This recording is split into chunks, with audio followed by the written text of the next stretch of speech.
हाय दोस्तों, पिछले वीडियो के अंदर हमने कंस्ट्रक्शन वाला पार्ट स्टार्ट किया था ट्रांसफॉर्मर का। मैंने आपको उसके अंदर ये बताया कि कोर का मटेरियल कैसा होता है। फिर मैंने आपसे बात की कि कोर का कंस्ट्रक्शन किस टाइप से किया जाएगा, कि हम लोग लैमिनेशन यूज करेंगे जो 0.35 मिलीमीटर थिक होंगी, ठीक है।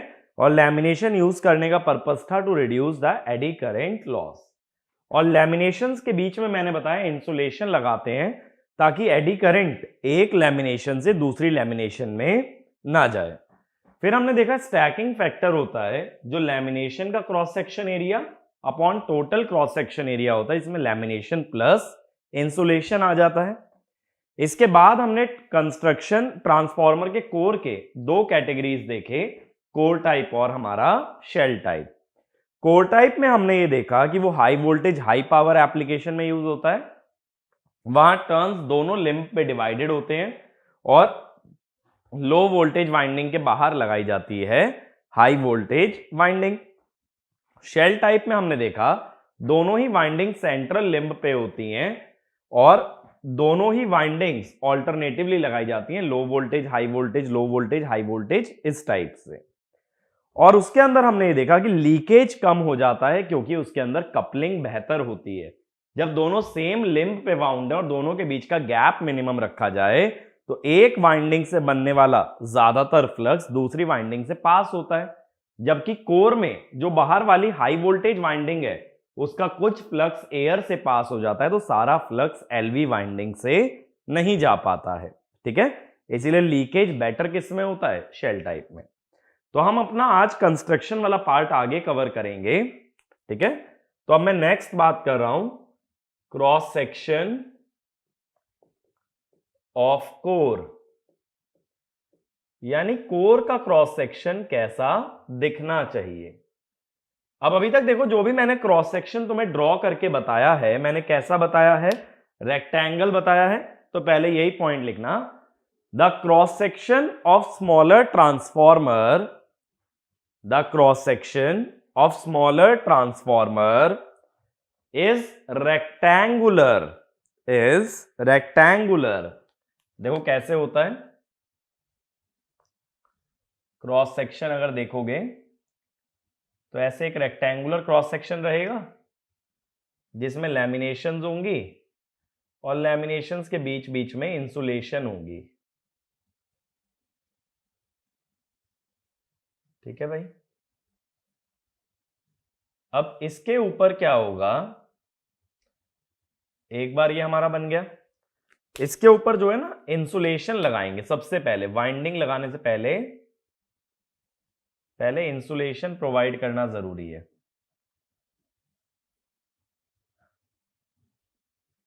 ठीक है। ये इंसुलेशन दे दिया, अब इसके ऊपर वाइंडिंग दे दो।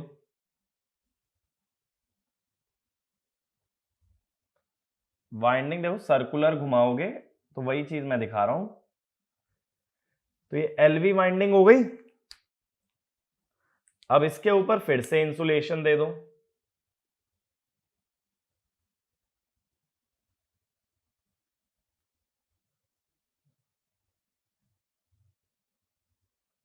और इसके ऊपर फिर दे दो एचवी वाइंडिंग।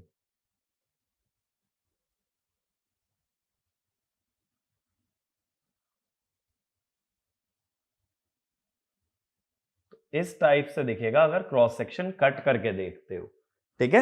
ये जो रेड वाला पार्ट है दोनों जगह क्या है, ये है इंसुलेशन, ठीक है भाई।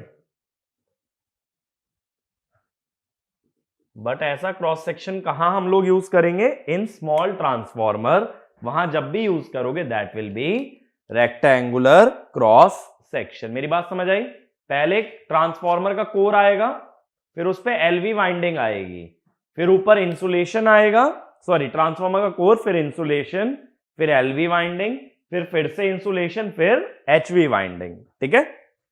लेकिन अब क्या होता है, जो बड़े ट्रांसफॉर्मर होते हैं वहां रेक्टेंगुलर क्रॉस सेक्शन ना प्रेफर करके प्रेफर किया जाता है सर्कुलर क्रॉस सेक्शन। तो अगला पॉइंट लिखना, for large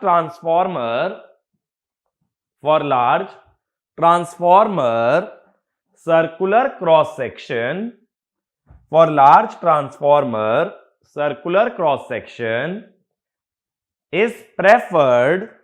is preferred as compared to rectangular cross section. अब जैसे मान लो एक स्क्वायर क्रॉस सेक्शन हो सकता था, सपोज ये है स्क्वायर क्रॉस सेक्शन, बट इसकी जगह अगर मैं सर्कुलर क्रॉस सेक्शन लेता कुछ इस तरह से, ये क्या हो गया, सर्कुलर क्रॉस सेक्शन। अब देखो इस फिगर को देख के ये चीज क्लियर समझ आ रही है कि जो सर्कल का एरिया बन रहा है that is less than area of square. इसका मतलब है volume with circular cross section, V माने वॉल्यूम, जब एरिया कम है तो वॉल्यूम भी कम आएगा रेक्टेंगुलर या स्क्वायर से। अब क्या होता है, जो मैंने बताया था मटेरियल के अंदर भी हिस्टेरेसिस एंड दूसरा हमने बताया था एडी करंट लॉस, ये दोनों ही लॉस हम आगे देखेंगे कि ये प्रोपोर्शनल होते हैं वॉल्यूम के, तो इन दोनों को मिला के बोल देते हैं कोर लॉस, क्योंकि ये लॉस कोर के अंदर आने वाला है। तो कोर लॉस कम हो गया ना वॉल्यूम कम होने से। दूसरी चीज देखो, अगर इसका सरकमफेरेंस या पेरीमीटर की बात करें, ठीक है, सरकमफेरेंस की अगर बात करें तो भी फिगर देख के ये समझ आ रहा है कि ओवरऑल सरकमफेरेंस, ये बाहर वाली जो लेंथ है ये सर्कल की कम है एज कंपेयर टू स्क्वायर। अब देखो क्या होगा, अगर ये रेक्टेंगल बड़ा बना दो तो एलवी वाइंडिंग का एक टर्न बड़ा बनेगा, एक एक टर्न जितना बड़ा बनाओगे उतना ज्यादा कॉपर लगेगा। अगर टर्न का रेडियस कम कर दो, छोटा टर्न बनाओ, छोटा टर्न बनाने से उसका रेडियस कम, उसकी सरकमफेरेंस कम, तो यहां से क्या कह सकते हो, कॉपर रिक्वायरमेंट भी कम। ठीक है, ये मेरी बात समझ आई।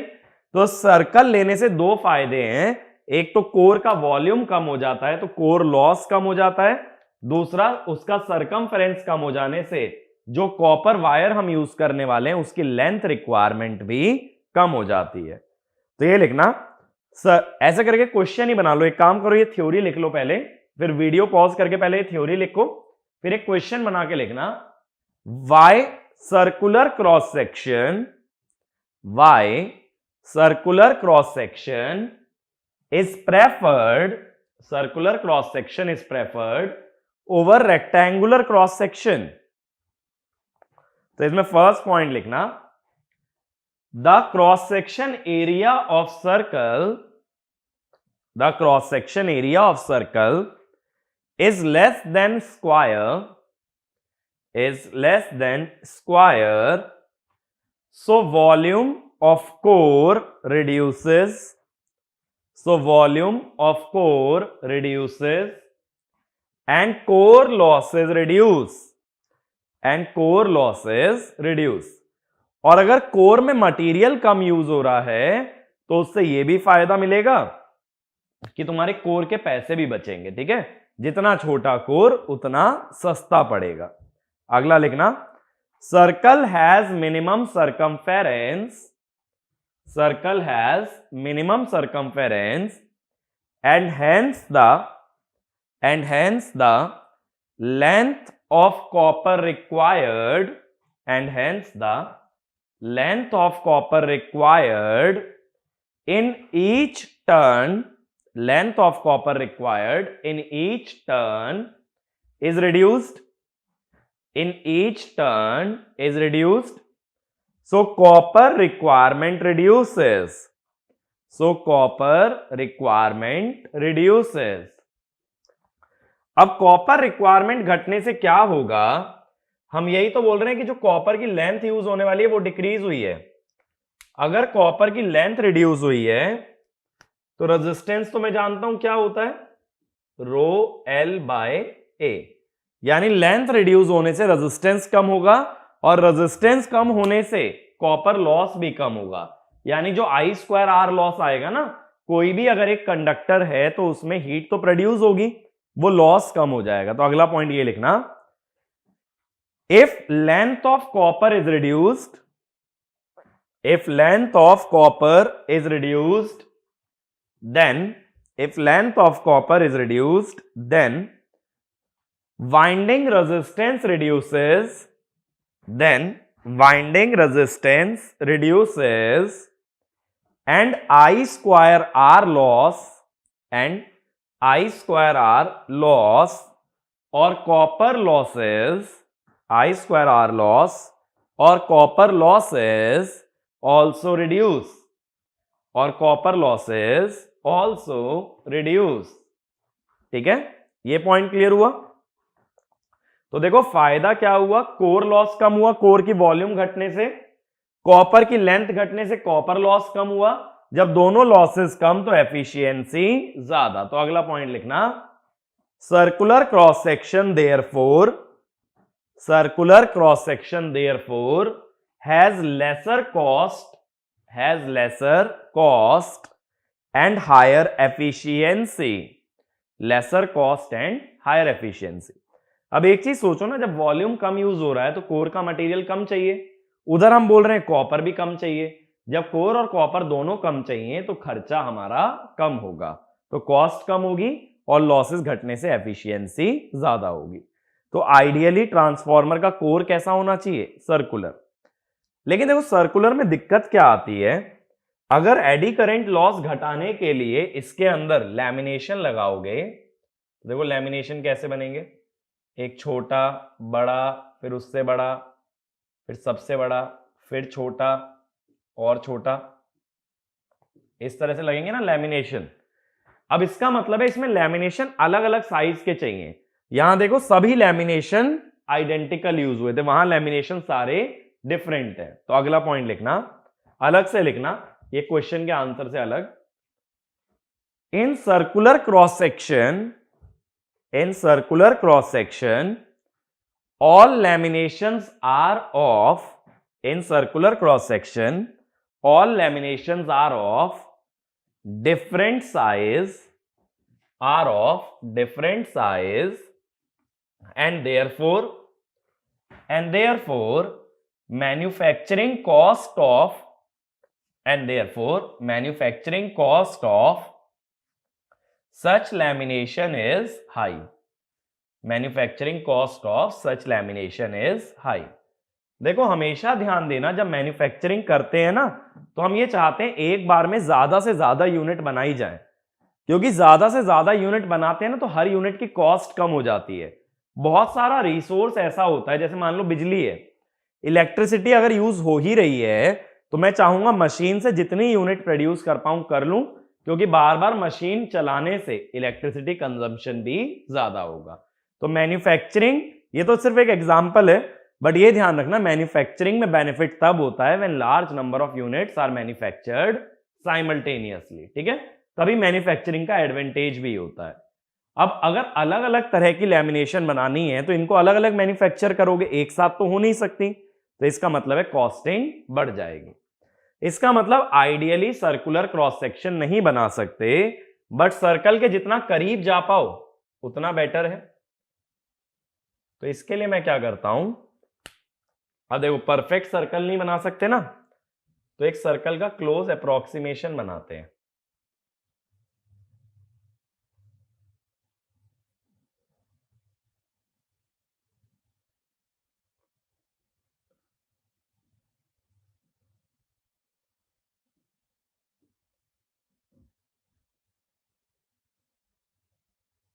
इस टाइप से देखो, सर्कल को ना जितना क्लोज अप्रोक्सीमेट कर पाओ उतना बेटर है।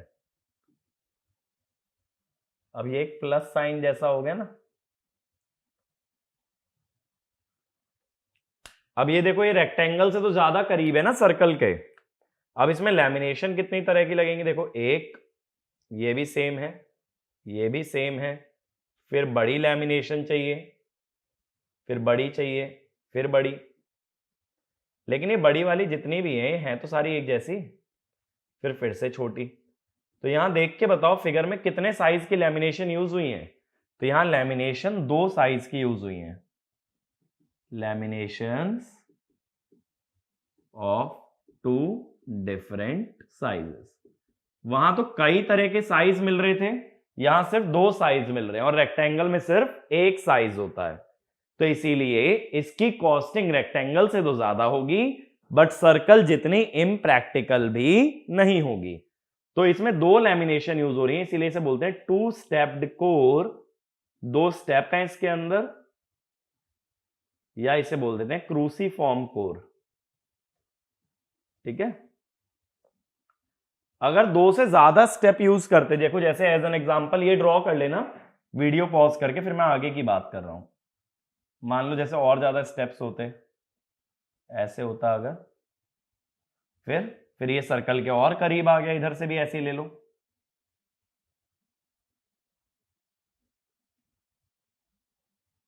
इस टाइप से। तो जितना ज्यादा नंबर ऑफ स्टेप्स का यूज करोगे उतनी ज्यादा तरह की लैमिनेशन चाहिए, और सर्कल के उतना ही क्लोज जा सकते हो। तो इसमें लिखना ideally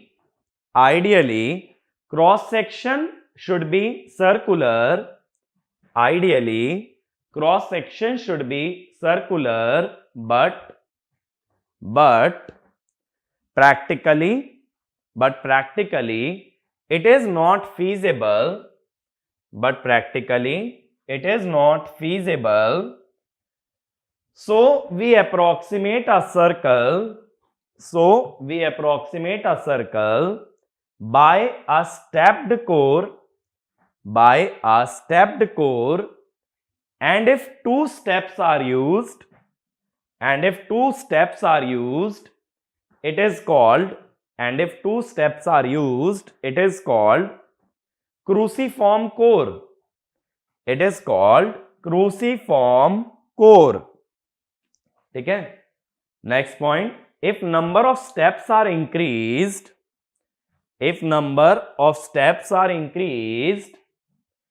then cost of lamination increases.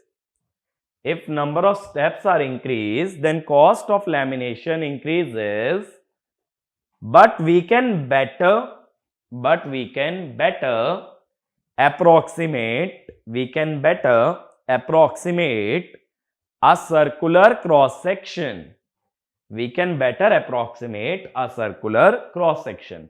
जैसे देखो इसमें कितने साइज के लैमिनेशन चाहिए, 1 2 3 4, तो इसको क्या बोलोगे, ये हो गया 4 स्टेप्ड कोर। ये भी ड्रॉ कर लेना, जैसे जैसे नंबर ऑफ स्टेप्स बढ़ाते हो ना, वैसे वैसे सर्कल के क्लोज जाते जाते हैं। ठीक है। तो आइडियली सर्कुलर होना चाहिए, बट प्रैक्टिकली सर्कल का जितना क्लोज अप्रोक्सीमेशन हो उतना बेटर है। ठीक है। ये थ्योरी क्वेश्चन डायरेक्टली पूछा जा सकता है।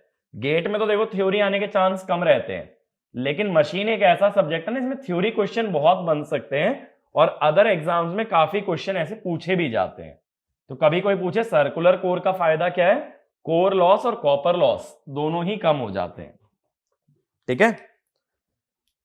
ये मेरी बात क्लियर हुई। बट ये जो स्टेप्ड कोर है ये कहां यूज होगा, लार्ज ट्रांसफॉर्मर में, और स्मॉल ट्रांसफॉर्मर में क्या यूज करना है, वहां हमें यूज करना है रेक्टेंगुलर कोर। ठीक है। अब रेक्टेंगुलर कोर की ही अगर आगे बात करते हैं, ये तो सिर्फ याद रखने के लिए, इसकी कंस्ट्रक्शन वगैरह हम नहीं पढ़ेंगे।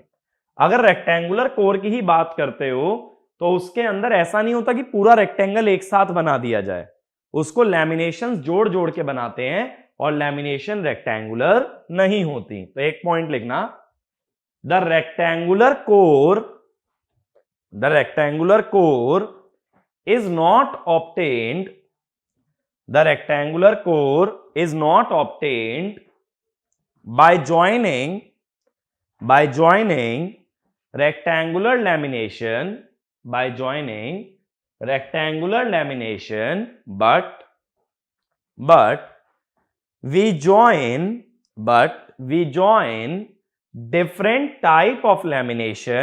but we join different type of lamination, to obtain rectangular cross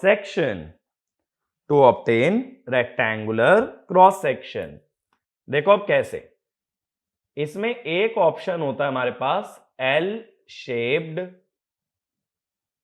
lamination. इसमें जो लैमिनेशन होती है ना उसकी शेप एल होती है। देखो ऐसे, ये एक एल बन गया ना, उल्टा एल हो गया। ये एक लैमिनेशन है लेकिन ये रेक्टेंगल तो नहीं है। इसके ऊपर दूसरी लैमिनेशन रखते हैं, देखो कैसे।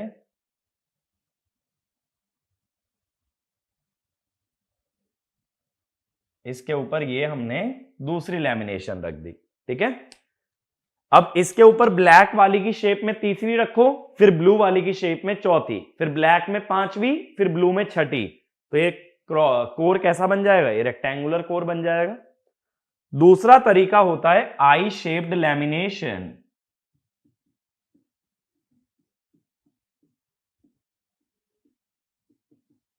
अब ये आई शेप्ड कैसी होती है? देखो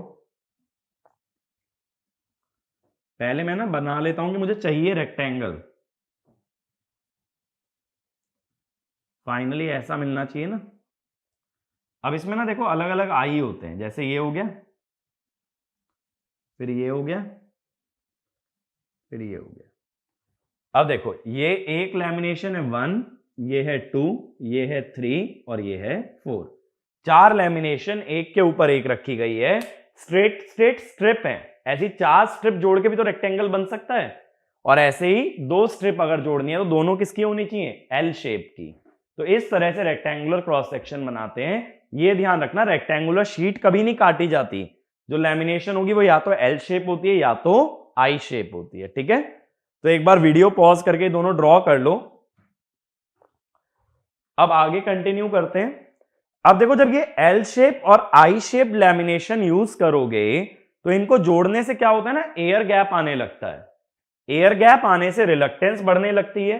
जबकि ट्रांसफॉर्मर का कोर बनाते वक्त कंडीशन यही थी कि रिलक्टेंस मिनिमम रखना है ताकि मैग्नेटिक फील्ड इजीली फ्लो कर पाए। तो हम ये चाहते हैं कभी भी ना एयर गैप कंटिन्यूअस ना बने। यानी एक बार एयर गैप अगर इधर आ रहा है और इधर आ रहा है तो अगली बार एयर गैप इधर और इधर आए, क्योंकि जहां भी लगातार में आ गया वहां का एयर गैप बहुत ज्यादा हाई हो जाएगा। तो अगला पॉइंट लिखना, while joining the laminations,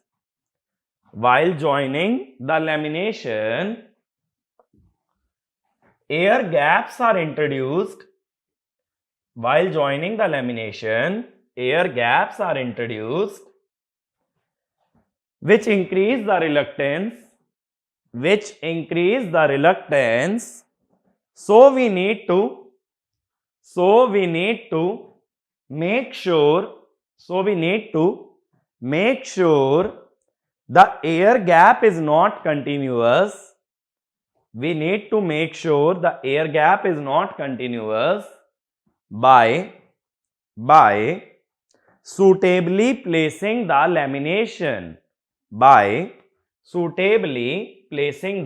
lamination. जैसे मान लो पहली लेयर ऐसी है, इसी पोजीशन में थर्ड लेयर हो, इसी में फिफ्थ हो और इसी में सेवेंथ हो। लेकिन जो इवन नंबर वाली लेयर है वो कैसे बने?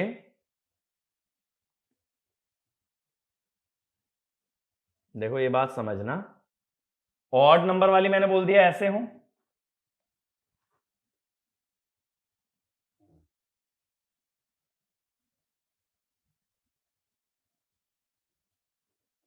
ठीक है। ऑड नंबर वाली अगर ऐसे प्लेस कर रहे हो तो इवन वाली कैसे प्लेस करोगे? इवन वाली में क्या होगा कि ज्वाइनिंग यहां पे हो, इस टाइप से, ठीक है। इवन वाली में ज्वाइनिंग यहां पे हो तो सेकंड, फोर्थ, सिक्स्थ, इस तरह से। ये मेरी बात क्लियर हुई? हमने किया क्या यहां पे, एक बार जॉइंट्स यहां दिए हैं, देखो एक बार जॉइंट्स मैंने यहां पे दिए हैं और एक बार जॉइंट्स यहां दिए हैं। जहां भी जॉइंट देते हो वहीं पे क्या आएगा? वहीं पे एयर गैप आएगा। देखो मतलब एक लेयर ऐसी बना लो पतली सी शीट की, इसके ऊपर ये प्लेस कर दो, फिर ऐसी ही तीसरी लेयर उसके ऊपर, चौथी लेयर ये वाली, पांचवी ये, छठी ये, एक लेयर के आगे एक लेयर लगाते जाओ, ये मोटा बनता जाएगा, ठीक है। ये पतली पतली लेयर्स हैं, एकदम पतली पतली लेयर्स हैं। इनको जब एक के आगे एक के आगे एक लगाओगे तो ये थिकनेस क्या हो जाएगी, इस तरह से बढ़ जाएगी ना। तो यही हम कर रहे हैं। बट सारी जो लेयर्स लग रही हैं, पहली शीट और दूसरी शीट एक जैसी नहीं है। पहली शीट अगर ये है तो दूसरी शीट ये, फिर तीसरी यही वाली, फिर चौथी इस शेप में। तो इस तरह से हमने क्या किया कि एयर गैप को यूनिफॉर्म ना करते हुए ब्रेक कर दिया। आधी लेयर्स में एयर गैप इधर आएगा और बाकी आधी लेयर्स में एयर गैप इधर आएगा। ठीक है, अब लास्ट पॉइंट लिखो। During transformer construction, during transformer construction, first primary and secondary windings, first primary and secondary windings are wound, primary and secondary windings are wound on the insulation, on the insulation, and then core is passed through, and then core is passed through coil opening, core is passed through coil opening। इस बात का मतलब देखो ये, कभी भी ऐसा दिमाग में मत रखना कि पहले कोर बनता है और फिर कॉइल उसके ऊपर बाउंड की जाती है। नहीं, पहले कॉइल बनती है, इंसुलेटर पे बांध दी जाती है, फिर कॉइल का एक सिलेंडर रहेगा, इसके बीच में से हम ऐसे कोर पास करा देते हैं। ठीक है, एक सिलेंडर है पूरा, उसके बीच में से क्या पुश कर दिया, कोर, और इस तरह से हम ट्रांसफॉर्मर कंस्ट्रक्ट करते हैं। देखो ये तो कोर टाइप की बात हुई ना। शेल टाइप में क्या होता है, जैसे लास्ट लेक्चर मैंने कोर और शेल टाइप बताया था। शेल टाइप की जो लैमिनेशन होती है ना, वो ई शेप्ड होती है।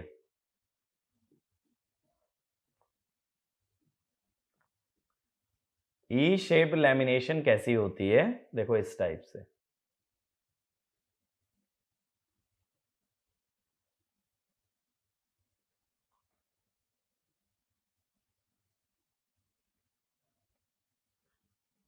एक तरह से लेटा हुआ ई है ना, इसके ऊपर दूसरी लैमिनेशन ऐसी लग जाती है।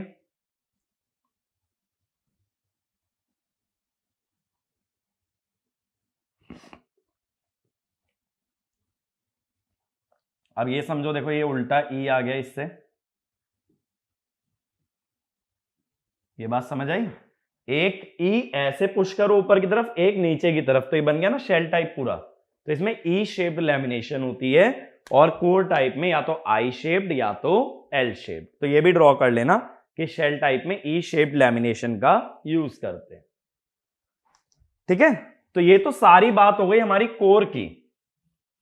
अब देखो एक बार मैं रिवाइंड कर देता हूं कि कोर के बारे में हमने क्या क्या पढ़ लिया। मैंने बोला था ना दो मेन चीजें, एक तो कोर और एक वाइंडिंग। अब कोर के बारे में देखो हमने क्या क्या जान लिया। कोर के बारे में हमने बात कर ली मटेरियल की, फिर हमने बात कर ली लैमिनेशन की, कि लैमिनेशन का रीजन क्या होता है, लैमिनेशन कितनी थिक होती है। इसके बाद हमने स्ट्रक्चर की बात कर ली, कोर एंड शेल टाइप। इसके बाद हमने क्रॉस सेक्शन की बात कर ली कोर के। क्रॉस सेक्शन में मैंने बताया कि छोटे ट्रांसफॉर्मर्स में रेक्टेंगुलर, फिर हमने देखा दूसरा आइडियल होता है सर्कुलर, जिसको अप्रोक्सीमेट कर देते हैं स्टेप्ड कोर से, और टू स्टेप वाले कोर को कहते हैं क्रूसीफॉर्म कोर। फिर हमने देख लिया शेप ऑफ लैमिनेशन, कि लैमिनेशन किस तरह से प्लेस करके रेक्टेंगुलर कोर बनाया जाता है, चाहे फिर वो कोर टाइप हो या फिर शेल टाइप। तो शेप ऑफ लैमिनेशन में हमने देखा एल शेप्ड, आई शेप्ड और ई शेप्ड। तो ये हमारी बात हुई कि कोर की कंस्ट्रक्शन की। ठीक है, अब मैं नेक्स्ट आ रहा हूं नेक्स्ट टॉपिक पे। कोर के साथ साथ इंपॉर्टेंट है हमारी वाइंडिंग। तो अब हम नेक्स्ट बात करने वाले हैं टाइप्स ऑफ ट्रांसफॉर्मर वाइंडिंग।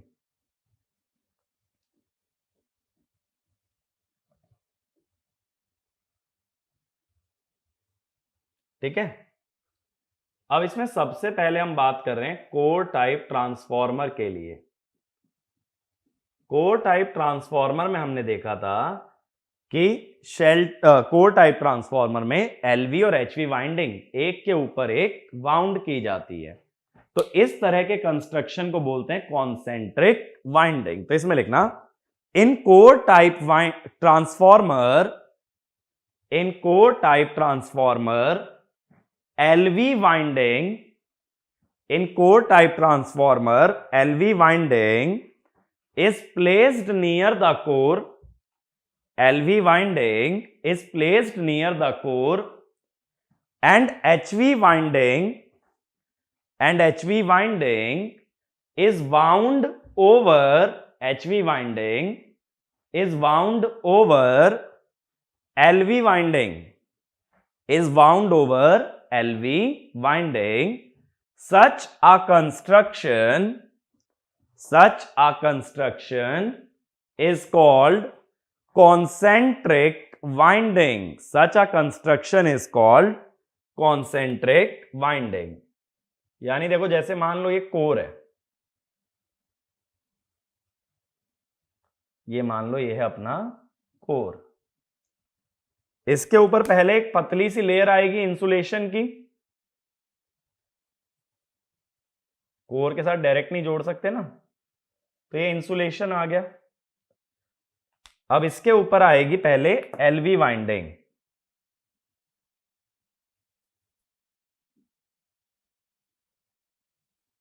तो ये आ गई एलवी, ठीक है। अब इसके ऊपर फिर से एक इंसुलेशन की लेयर, ये ब्लू वाली जो लेयर है ना, ये इंसुलेशन है दोनों जगह ही।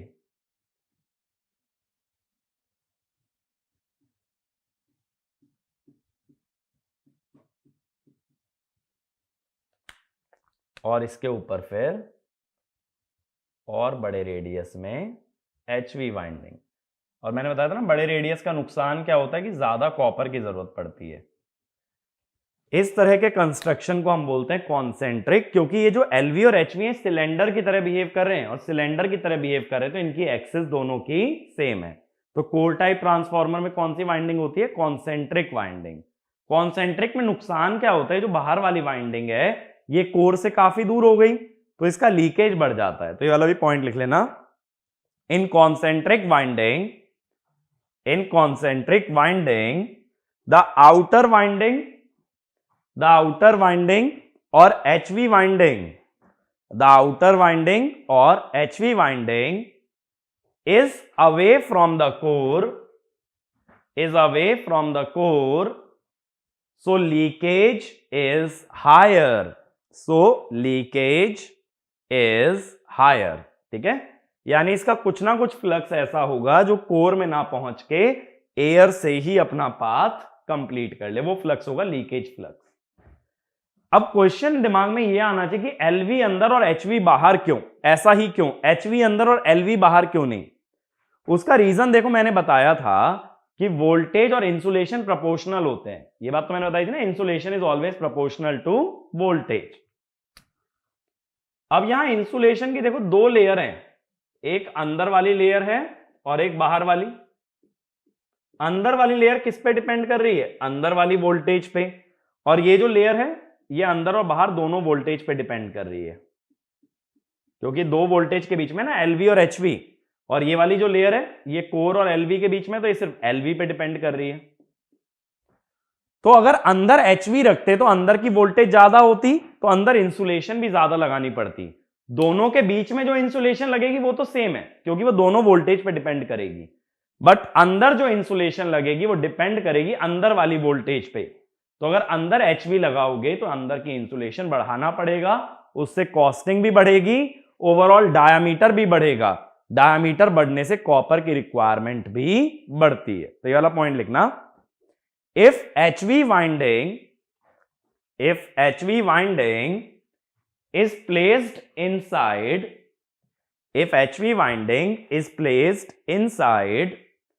then inner insulation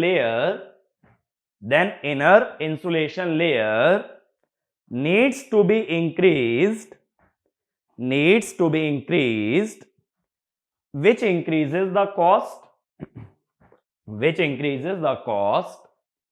and overall diameter, which increases the cost and overall diameter, due to which copper requirement also increases. Due to which copper requirement also increases. Next point, if HV winding is present outside,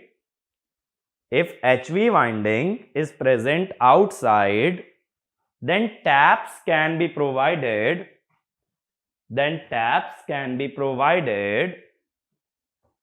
by which different voltage levels can be obtained.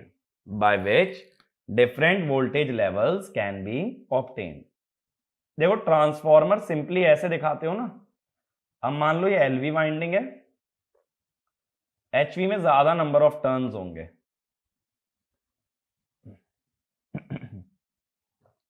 अब tap provide करने का मतलब है, देखो एक terminal यहां दे दो, एक टर्मिनल यहां, एक टर्मिनल यहां। सपोज यहां पे हैं 10 टर्न, यहां 25, 25, 25, 25। अब तुम्हारी मर्जी है सेकेंडरी साइड या एचवी साइड कितने टर्न्स लेने हैं। 25 ले सकते हो, 25, 25, 50 ले सकते हो, 75 भी ले सकते हो, 100 भी ले सकते हो। तो अगर तुम एचवी साइड के नंबर ऑफ टर्न्स को चेंज कर सकते हो तो तुम वोल्टेजेस भी चेंज कर सकते हो। ठीक है, तो इसको हम लोग बोलते हैं टैप्स। ये क्या है, टैप्स है। तो टैप वहीं प्रोवाइड किए जाते हैं जहां नंबर ऑफ टर्न्स ज्यादा होते हैं, क्योंकि वहीं पे वोल्टेज का वेरिएशन ज्यादा देखा जा सकता है। ठीक है, तो taps are always provided on HV side. इसका दूसरा रीजन करंट से भी होता है, बट अभी उतनी दूर तक नहीं जा रहे, कि जिस तरफ करंट कम होता है, जहां वोल्टेज ज्यादा होती है ना, वहां करंट कम होता है, तो वहां टैप चेंज करना आसान होता है। हाई करंट में अगर एकदम से टैप चेंज करोगे तो रिस्क रहता है, लो करंट पे टैप चेंजिंग पॉसिबल है। तो ये दो रीजन होते हैं, एक तो हाई वोल्टेज पे वोल्टेज की रेंज ज्यादा होती है, वेरिएशन ज्यादा देख सकते हो, और दूसरा लो करंट पे टैप चेंजिंग इज इजियर। ठीक है, तो भले इसको छोटा सा क्वेश्चन बना के लिख लो, एक काम कर लो, why taps are provided on HV side, why taps are provided on HV side। तो नेक्स्ट इसमें लिखना पहला point, HV side has more number of turns, HV side has more number of turns, so taps can be easily provided,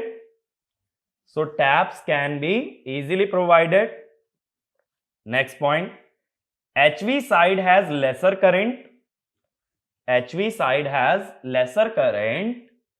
so tap changing is easier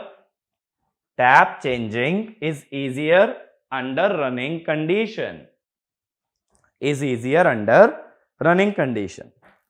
और इस winding का नाम लिख लेना सभी लोग,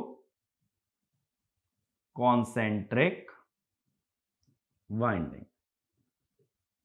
ठीक है, अब देखो ज्यादातर जो वाइंडिंग होती है ना, इसको भी हम अलग अलग कैटेगरी में डिवाइड करते हैं। कॉन्सेंट्रिक तो जनरल है, एक होती है हेलिकल वाइंडिंग। अब ये हेलिकल वाइंडिंग क्या होती है, देखो जो स्टैंडर्ड तुम वाइंडिंग बनाते हो ना, वो हेलिकल ही होती है। हेलिक्स क्या होता है कि सर्कुलर मोशन भी हो और एक्सियल मोशन भी हो। तो ये जो हम वाइंडिंग जनरली दिखा देते हैं ट्रांसफॉर्मर के अंदर, इस टाइप से, देखो इस टाइप से दिखाते हैं ना, तो इसे कहते हैं हेलिकल। हेलिकल क्यों? क्योंकि ये एक्सिस के अलोंग भी नीचे आ रही है और ये सर्कुलर घूम भी रही है। तो हेलिक्स में दो तरह के मूवमेंट होते हैं, सर्कुलर मूवमेंट और एक्सियल मूवमेंट।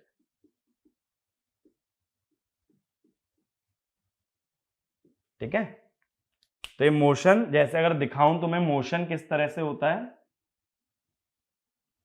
इस टाइप से, तो इसे हेलिक्स कहते हैं। इसी तरह की तो ये वाइंडिंग है, तो इसीलिए इसे क्या बोलोगे, हेलिकल वाइंडिंग। ये कहां यूज होती है? ये जनरली स्मॉल ट्रांसफॉर्मर्स के अंदर या small and low power transformers में हेलिकल वाइंडिंग का यूज किया जाता है। ठीक है, प्लेस तो कॉन्सेंट्रिक ही करोगे कोर टाइप में, लेकिन एक एक वाइंडिंग किस तरह की बनी है उसके बारे में मैं बात कर रहा हूं कि ये एलवी और एचवी दिखने में कैसे होते हैं। तो एक हो गया हेलिकल, ठीक है। ऐसे ही दूसरी कैटेगरी होती है इसके अंदर, दूसरी कैटेगरी बनती है second, cross over winding.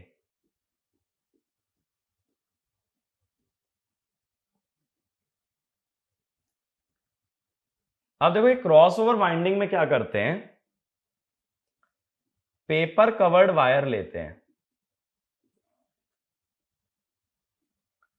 Paper जो है ना ये इंसुलेटर का काम करता है, ठीक है। हम ये चाहते हैं एक ही वायर के दो टर्न्स टच में ना आए, क्योंकि अगर वो टच में आ गए ना तो दो टर्न्स का कोई मतलब रह नहीं गया, फिर तो एक मोटी वायर ले लेते, बात तो एक ही है। तो टर्न्स को अगर टच में नहीं लाने देना तो किसका यूज करोगे, इंसुलेटर, और वो कौन सा लिया जाता है, पेपर। अब देखो इसके अंदर क्या करते हैं, इस तरह का ना एक सिलेंडर बना लेते हैं, अलग अलग टर्न से ऐसे करके। मान लो 5-10 टर्न का तुमने एक सिलेंडर बना लिया, ये ऐसे यहां खत्म हुआ और ये यहां से शुरू हुआ था, ऐसे एक सिलेंडर बनाया। इससे कम रेडियस का एक सिलेंडर और ले लो, देखो छोटा सिलेंडर थोड़ा सा,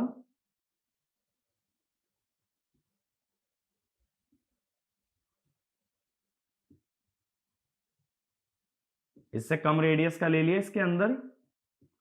अब ये इसके अंदर रख दो, ऐसे इससे कम रेडियस का उसके भी अंदर। समझ रहे हो कि ये जो सिलेंडर्स हैं, अगर मैं बात करूं तो देखो इस तरह से, एक ये बड़ा सिलेंडर है, इसके अंदर एक छोटा सिलेंडर प्लेस किया, इसके अंदर एक और छोटा सिलेंडर प्लेस कर दिया।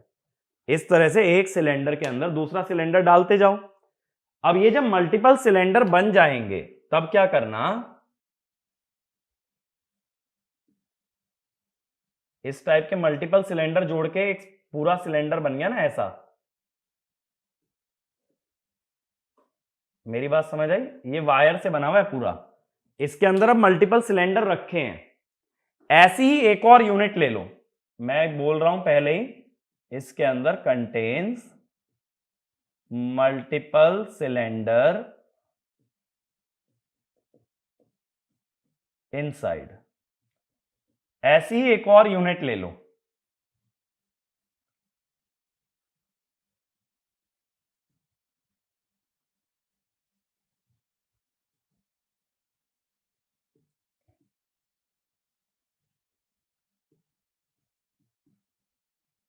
ये ले ली।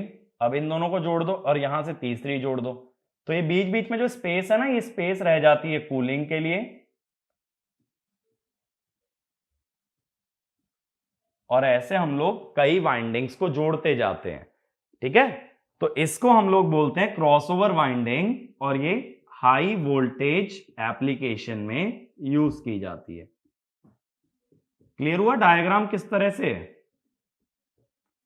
कि छोटे ट्रांसफॉर्मर में जब हाई वोल्टेज चाहिए होती है ना, तब हम क्रॉसओवर वाइंडिंग का यूज करते हैं, कि ऐसे एक सिलेंडर बनाया वायर का, इसके अंदर एक छोटा सिलेंडर जोड़ा, उसके अंदर और छोटा, इस तरह से एक वायर का ना गट्ठा बन जाएगा, वायर की गड्डी सी बन जाएगी। अच्छा वैसे ये देखा है, ये जो टीवी पे केबल वगैरह की एड आती है कि अलग अलग कंपनीज की केबल आ रही है, वो कैसे दिखाते हैं, उसका राउंड पूरा दिखाते हैं ना, एक सिलेंडर, एक हॉलो सिलेंडर की तरह, ऐसे ही ये बन जाएगा। ये जगह खाली है, यहां देखो, यहां है सिलेंडर 1, इसके बाहर सपोज सिलेंडर 2, ये एम्प्टी है, ऐसा कुछ स्ट्रक्चर बन जाएगा। और ऐसे ही स्ट्रक्चर एक के नीचे एक लगाते जाओगे तो बन जाती है क्रॉसओवर टाइप ऑफ वाइंडिंग। इसमें याद क्या रखना है कि क्रॉसओवर वाइंडिंग का यूज कहां होता है, high voltage application in small transformer. अब लार्ज ट्रांसफॉर्मर में किसका यूज करते हैं, लार्ज ट्रांसफॉर्मर में यूज होती है डिस्क टाइप वाइंडिंग।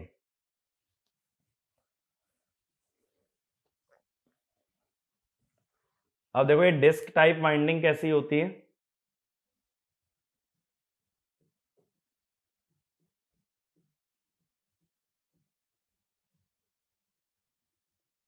पहले तो इसका यूज कहां होता है,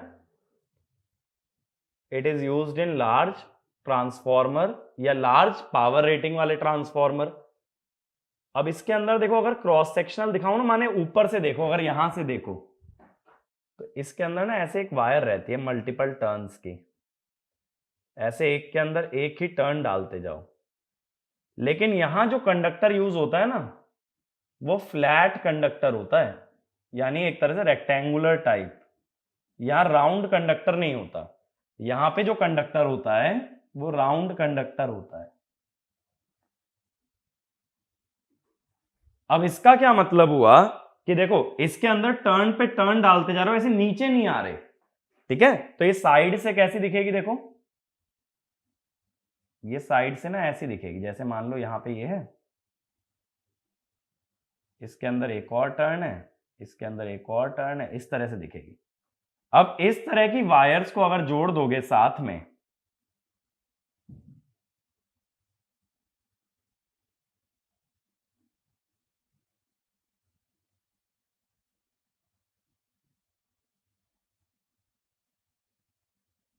इस तरह से, तो इसको बोल देते हैं डिस्क टाइप वाइंडिंग, ठीक है। ऐसे रहेगा हिसाब। इसमें ना ये जो टैप निकलेगा ये अंदर से होगा, ठीक है। एक हिस्सा अगर बाहर है, एक छोर अगर वायर का बाहर है, तो दूसरा एंड अंदर होगा। तो ऐसे लपेट दिए वायर, एक के ऊपर एक के ऊपर एक टर्न डालते जा रहे हैं, ठीक है। तो ये हो जाती है डिस्क टाइप वाइंडिंग। तो ये तीनों ही कोर टाइप ट्रांसफॉर्मर के अंदर यूज कर सकते हो एलवी और एचवी बनाने के लिए। एलवी भी ऐसी हो सकती है, एचवी भी ऐसी हो सकती है, बट जब एक के बाहर एक रख देते हैं तो कहते हैं कॉन्सेंट्रिक। यानी कॉन्सेंट्रिक जो वाइंडिंग है वो हेलिकल, डिस्क या क्रॉसओवर, इनमें से किसी से ही बनी है। हेलिकल सॉरी, जो तुम्हारी कॉन्सेंट्रिक वाइंडिंग है। अब दूसरा कंस्ट्रक्शन होता है अपना शेल टाइप ट्रांसफॉर्मर, ठीक है। दूसरा होता है अपना शेल टाइप ट्रांसफॉर्मर। ये ना वाइंडिंग के एप्लीकेशन याद रखना, ये थ्योरी क्वेश्चन की तरह पूछ लेते हैं। अब शेल टाइप में हमने क्या देखा था, सेंट्रल लिंब पे दोनों ही तरह की वाइंडिंग आई थी। सेंट्रल लिंब पे पहले मैंने दिखाया था ऐसे पतला सा एलवी वाइंडिंग, फिर आया था ज्यादा नंबर ऑफ टर्न्स एचवी के, फिर कम नंबर ऑफ टर्न्स फिर से एलवी के, फिर ज्यादा नंबर ऑफ टर्न्स एचवी के,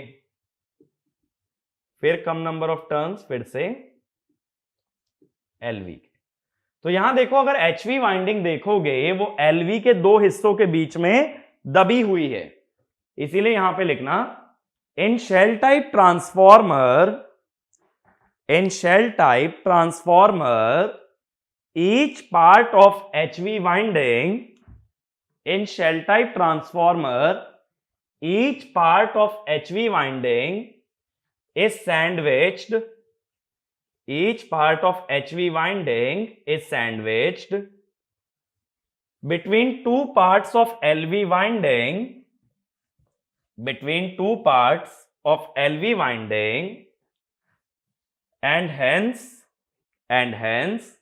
it is called as, and hence it is called as sandwich winding.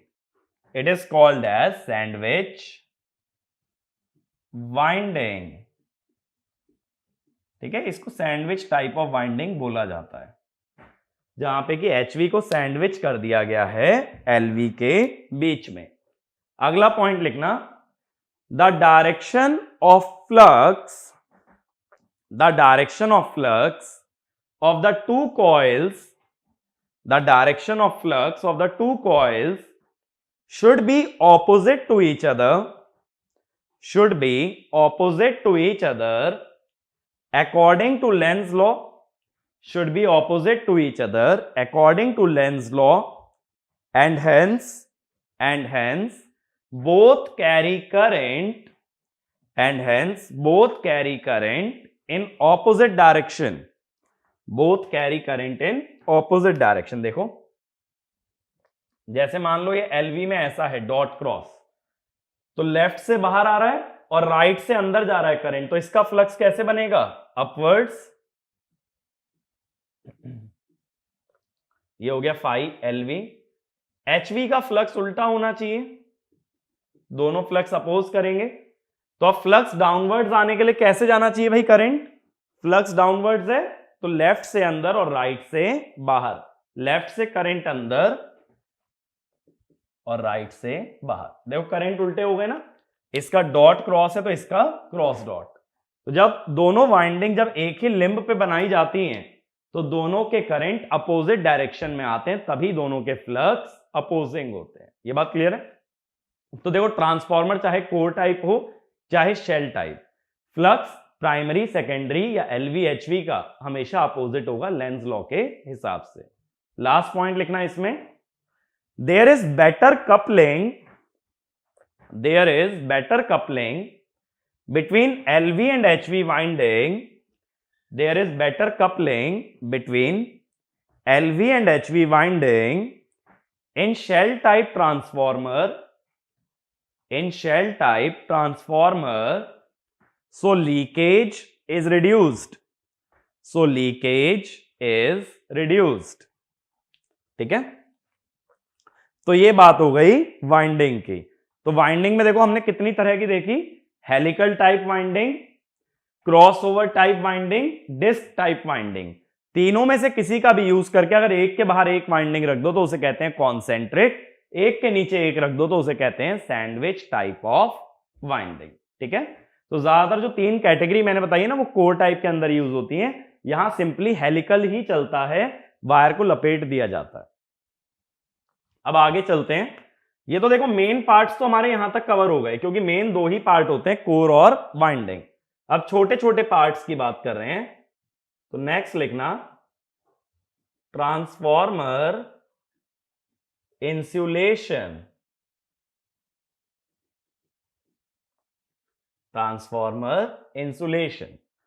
अब देखो मैंने बताया था बहुत बार हम लोग क्या करते हैं कि पूरा का पूरा ट्रांसफॉर्मर एक टैंक के अंदर रखा होता है और वो टैंक ऑयल से भरा होता है। अब जो ऑयल से भरा हुआ टैंक होता है उसमें ऑयल के दो काम होते हैं, एक तो ट्रांसफॉर्मर में जो भी गर्मी पैदा हो रही है, जो हीट प्रोड्यूस हो रही है, उसको वो कैरी कर लेता है या ट्रांसफॉर्मर को ठंडा कर देता है, तो जो ऑयल है वो कूलेंट का काम करेगा। और दूसरा वही ऑयल एक डाइलेक्ट्रिक की तरह काम करता है या एक इंसुलेटर की तरह काम करता है। तो ट्रांसफॉर्मर में इंसुलेशन अलग से भी दे सकते हो, अदरवाइज अगर ऑयल फिल्ड ट्रांसफॉर्मर है तो oil will act as dielectric and as a coolant. तो इसमें लिखना the entire transformer is placed in a tank, is placed in a tank which is filled with oil, which is filled with oil, and the oil has two purpose, and the oil has two purpose। पहला लिखो, to act as a coolant, to act as a coolant in order to extract the heat, to act as a coolant in order to extract the heat produced by transformer, extract the heat produced by transformer। Second, it provides insulation, it provides insulation along with insulated conductor, along with insulated conductor। यानी जो conductor use कर रहे हो ना, जो wire use कर रहे हो, वो वायर पे पहले से इंसुलेशन रहेगा। जैसे मैंने अभी एग्जांपल लिया था ना, पेपर यूज होता है, ऐसे ही वायर के ऊपर कुछ ना कुछ इंसुलेशन देना भी जरूरी है। और साथ साथ कौन इंसुलेशन प्रोवाइड कर देगा? ऑयल। ठीक है, तो इस पे डायरेक्ट क्वेश्चन ये आता है कि ऑयल का पर्पस क्या है, कूलेंट और इंसुलेशन, बस इतना याद रखना है। अगला पार्ट लिखना, अगला कंपोनेंट बुशिंग, बुशिंग। अब देखो ये बुशिंग क्या होता है ना, ये एक इंसुलेटर होता है।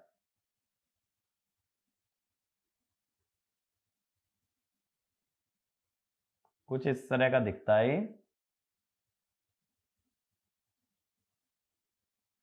अब इसमें क्या होता है ना, इधर से ट्रांसफॉर्मर की वायर आ जाती है, ये वाइंडिंग वाली वायर है, और इधर से हम टर्मिनल कनेक्ट कर देते हैं, टर्मिनल जो कि एक्सटर्नल लगने वाला है, बाहर जो टर्मिनल जोड़ने वाले हो ना वो इस पॉइंट पे जुड़ जाता है, और ये बाहर ऐसे कनेक्टेड रहता है। ये ट्रांसफार्मर का टैंक है। अब देखो जो टैंक होता है वो अक्सर एल्यूमिनियम से बनाया जाता है, ये खुद भी एक कंडक्टिंग मटेरियल है। तो मैं ये चाहता हूं जो वाइंडिंग की वायर है वो टैंक से ना जुड़े, तो वाइंडिंग की वायर को टैंक से जुड़ने से रोकने के लिए बीच में एक इंसुलेशन देना पड़ता है, और उस इंसुलेशन को कहते हैं बुशिंग। मेरी बात क्लियर हुई? ठीक है। अगर इस पे थोड़ा सा भी गूगल सर्च भी करोगे ना, इसकी बहुत क्लियर इमेजेस तुम्हें दिखेंगी कि बुशिंग होता कैसे। ये तो बस मैंने एक रफ फिगर बनाया है, तो इसमें लिखना bushing is used to prevent, bushing is used to prevent connection of transformer wire, bushing is used to prevent connection of transformer wire to the transformer tank, to the transformer tank, otherwise the current carried by the winding, otherwise the current carried by the winding will flow through the tank, will flow through the tank and will not enter transmission line, will not enter transmission line। मैं चाहता हूं transformer जो current deliver कर रहा है ना वो wires में जाए, और अगर उसे पहले ही टैंक से एक रास्ता मिल जाएगा तो वो वायर तक नहीं पहुंचेगा। तो इसीलिए हम किसका यूज करते हैं? बुशिंग का। अब अगला पॉइंट लिखो बुशिंग में ही, for transformers above 36 kV, for transformers above 36 kV, bushing is either oil filled or capacitor type, oil filled or capacitor type। Next point, in oil filled bushing, there is a conducting part, in form of a cylinder,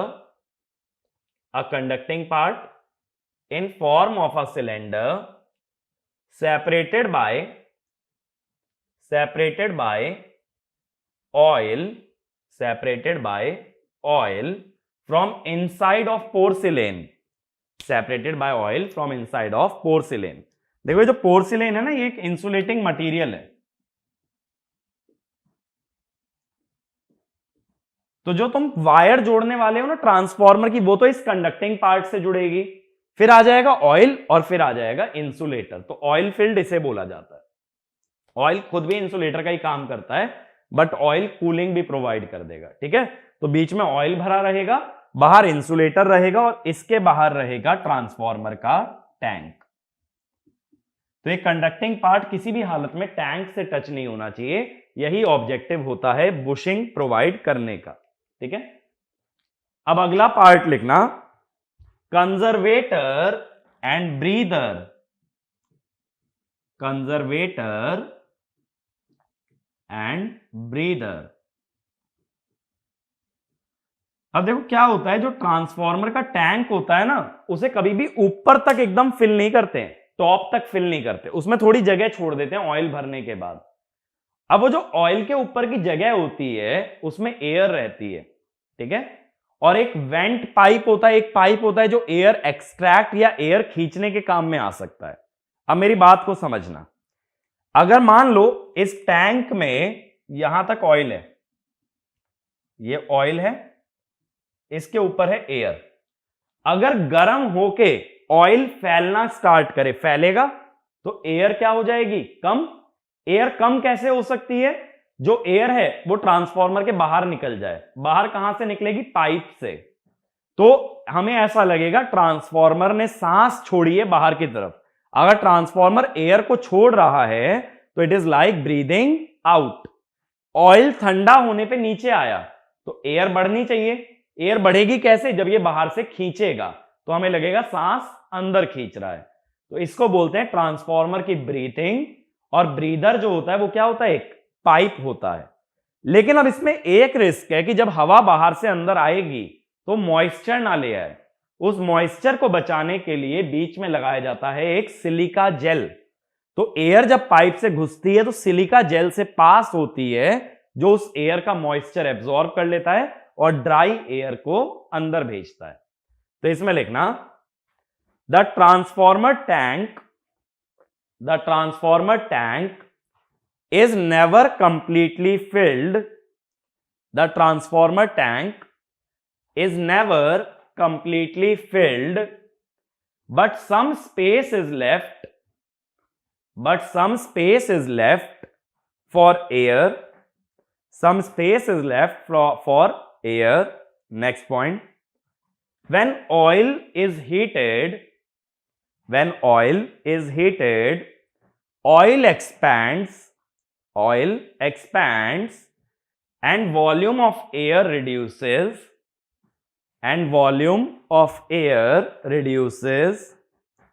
due to which air must be leaving the tank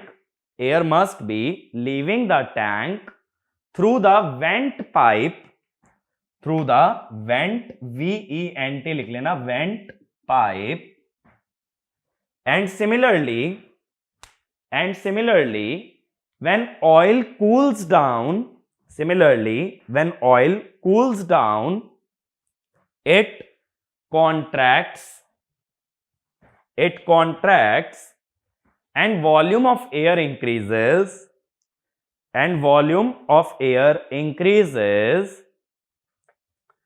which happens by air flowing into transformer,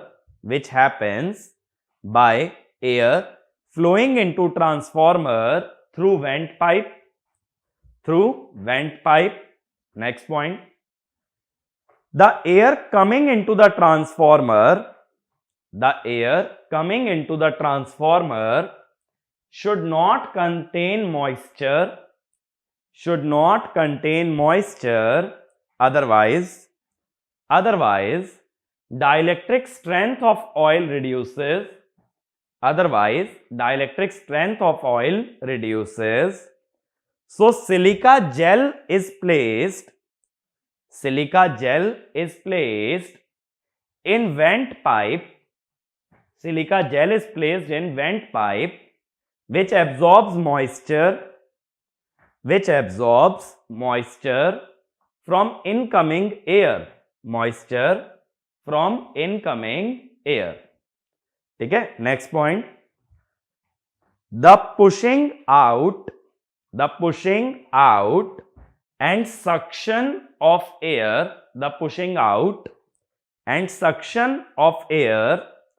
from atmosphere is called breathing of transformer, ठीक है। तो breather क्या हुआ, went pipe हुआ जिसमें silica gel placed है। अब बात है अगला पार्ट, कंजर्वेटर क्या है। कंजर्वेटर अगर देखो कभी देखा हो ना, ट्रांसफॉर्मर के आसपास से गुजरे हो तो उसके ऊपर ना ऐसे एक सिलेंड्रिकल ड्रम लगा रहता है। ये सिलेंड्रिकल ड्रम क्या होता है, इसके अंदर ऑयल रहता है।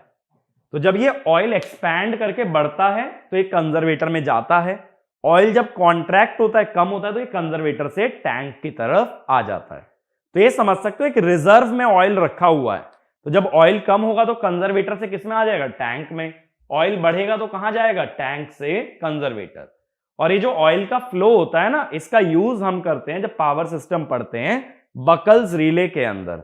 बकल्स रिले की वर्किंग में इस ऑयल का यूज किया जाता है, ठीक है, कि ऑयल कंजर्वेटर में जा रहा है या कंजर्वेटर से आ रहा है। तो इसमें लिखना, conservator is an airtight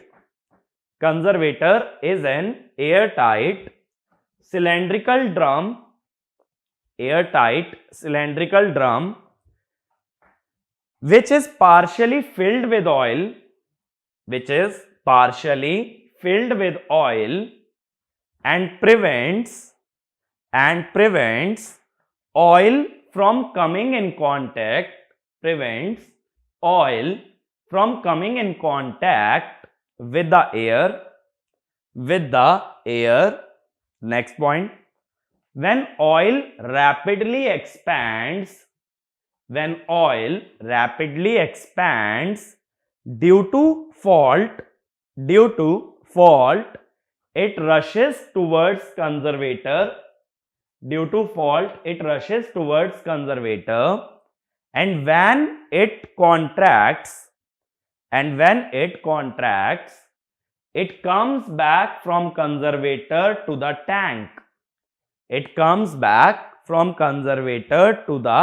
tank.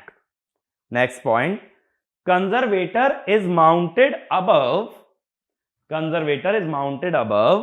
transformer tank. ठीक है, तो ये छोटे छोटे पार्ट हैं, इंसुलेशन, बुशिंग, कंजर्वेटर, ब्रीदर। ये 3-4 छोटी छोटी चीजें हैं जिनका पर्पस क्लियर होना चाहिए, ज्यादा डिटेल में इनको कवर करने की जरूरत नहीं है। तो ओवरऑल देखो, ट्रांसफॉर्मर कंस्ट्रक्शन में जो सबसे बड़ा पार्ट है वो है कोर। जैसा मैंने अभी समराइज भी किया था कि कोर के अंदर हमने क्या क्या पॉइंट कवर किए। फिर हमने वाइंडिंग देखा, कोर टाइप में कॉन्सेंट्रिक, शेल टाइप में सैंडविच, और शेप 3 तरह की देखी, हेलिकल, क्रॉसओवर और डिस्क टाइप। फिर छोटे छोटे पार्ट हमने और कवर किए, इंसुलेशन जो कि ऑयल होता है, बुशिंग जो कि कंडक्टर और टैंक को सेपरेट रखता है, कंजर्वेटर जो एक्स्ट्रा ऑयल कैरी करता है, ब्रीदर जिसमें सिलिका जेल रखा जाता है ताकि एयर जब अंदर आए तो मॉइस्चर ना लाए। ठीक है, तो ये सारी चीजें क्लियर होनी चाहिए। अब हम आगे जो कंटिन्यू करेंगे, आगे जो बातें करेंगे, अब हम ट्रांसफॉर्मर के मेन पार्ट में उतरेंगे, जहां न्यूमेरिकल टॉपिक्स की बात होगी, जहां डेरिवेशंस होंगे, फेजर डायग्राम्स होंगे, अब वो सारी बातें होंगी। कंस्ट्रक्शन वाला पार्ट हमारा इतना ही रहता है। कंस्ट्रक्शन अगर मैं बात करूं, गेट पॉइंट ऑफ व्यू से बहुत ज्यादा रेलिवेंट नहीं है, लेकिन अदर एग्जाम्स के लिए काफी रेलिवेंट है। ठीक है, तो आगे की बातें करेंगे नेक्स्ट वीडियो में। Thank you.